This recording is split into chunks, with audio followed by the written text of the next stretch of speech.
igwe niile chekọ n'ụsụ Okechukwu si mụ kenebe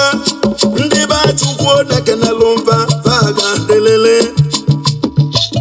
Kule Samuel n'ịga delilio onye ọma dị mma ọzọ dị mma anyanwụ na wala galanya nọ ka delele Kenneth bido nọdụ mma ọnwụ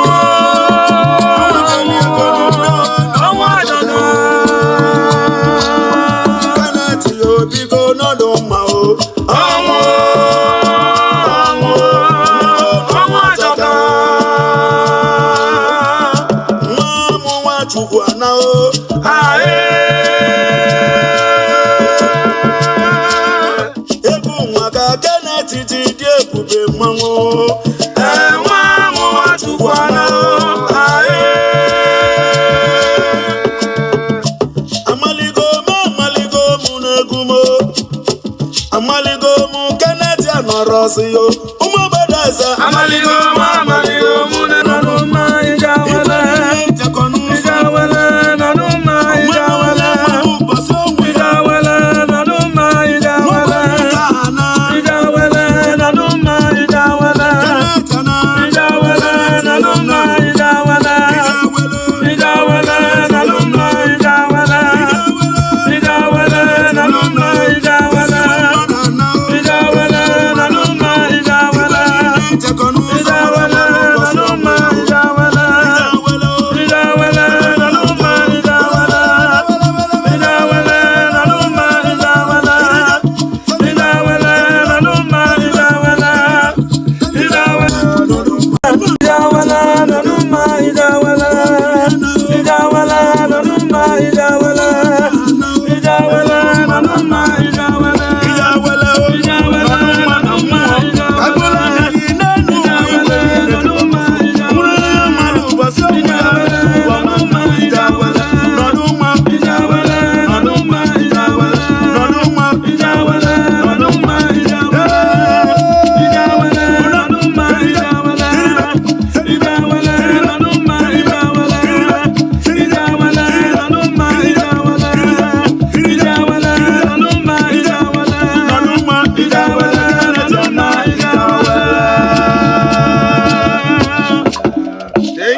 Thank you. Hey, can you make the rest of those guys? Yeah. It's good.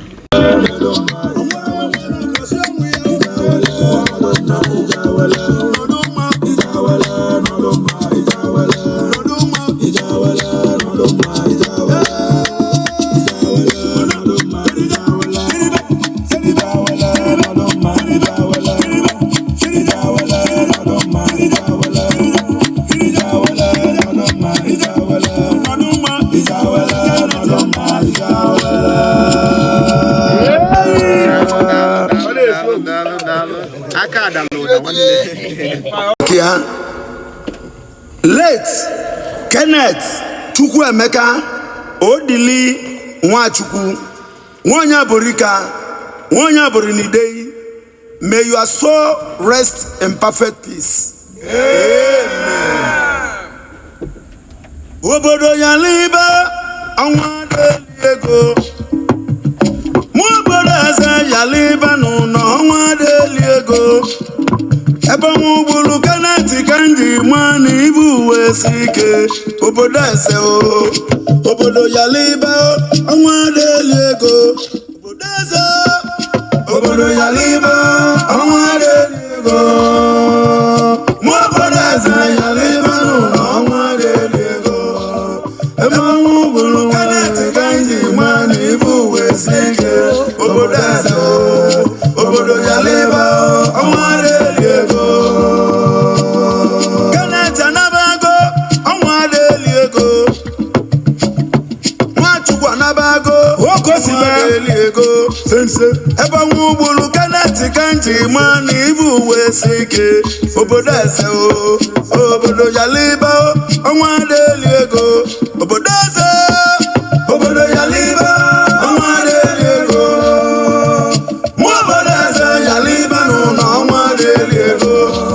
ebe nwụgburu Kenneth kanji mani ibu uwe sike obodo obodo eze obodo yaliba ọnwa deli ego ewewo Kenneth anabago ewewo Kenneth anabago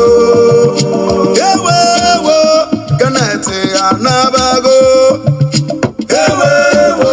Kenneth anabago Kenneth anabago onye zuru onyoma nwanyị abụrika na mmanwụ eke na-eyi ebe nwa ugburu nwaeze ka nji ma na ibu uwe si ike Nwachukwu bịa obodo yaliba ọnwa deli ego igwe niile chekọ n'ụzụ ọnwa ruo onye nwere ụbọchị ọnwụ ya obodo yaliba n'ọnwa deli ego ebe nwa ugburu nwaeze ka nji ma na ibu uwe si ike obodo eze obodo yaliba ọnwa deli ego obodo eze obodo yaliba ọnwa deli ego obodo yaliba n'ọnwa deli ego ebe nwa ugburu Kenneth ka nji ma na ibu uwe si ike obodo eze obodo yaliba ọnwa deli ego ewewo Kenneth anabago ewewo Kenneth anabago ewewo Kenneth anabago ewewo Kenneth anabago anyanwụ na wele ọgaranya eze nwugori ka dịlilio onye ọma dị mma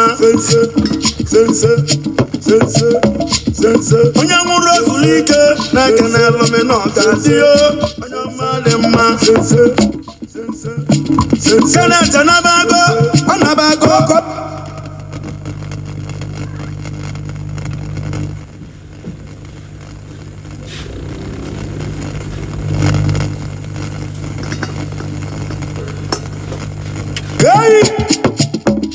eze nwugori ka dịlilio onye ọma dị mma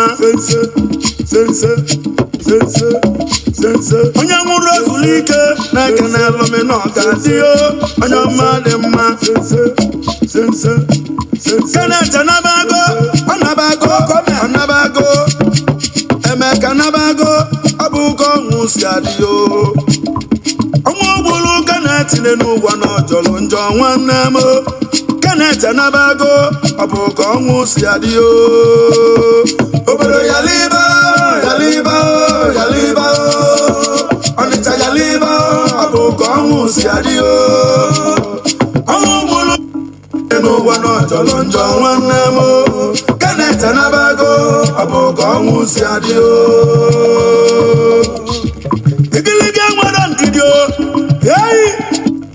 mgbasi mmadụ kwalụ mmadụ ka ọ kwalụ nwunye eziokwu eze nwugo na ọ ga-adịlilio onye ọma dị mma Kenneth Nwachukwu ọchanja na-ekene ego bịaze n'ọdụ mma ekene elome na ọ ga-adịlili ọnwụ ana m ajụ nụ gị na onye ga-ebi ọnwụ ana m ajụ gị na onye ga-ebi ọnwụ gburu Kenneth ana m ajụ ya na onye ga-ebi ọnwụ ana m ajụ ya na onye ga-ebi ọnwụ gburu Kenneth ana m ajụ ya na onye ga-ebi ọnwụ ana m ajụ ya na onye ga-ebi igiliga nwere ndidi nwanna nyelugo wili Nwachukwu na-ekene ego bịaze n'ịgadịlele ọnwụ gburu dike wee gbonye oso n'azụ na-ekenela ome na ọ ga-adịlilio onye ọma dị mma onye o melụ biko ya lia gwawo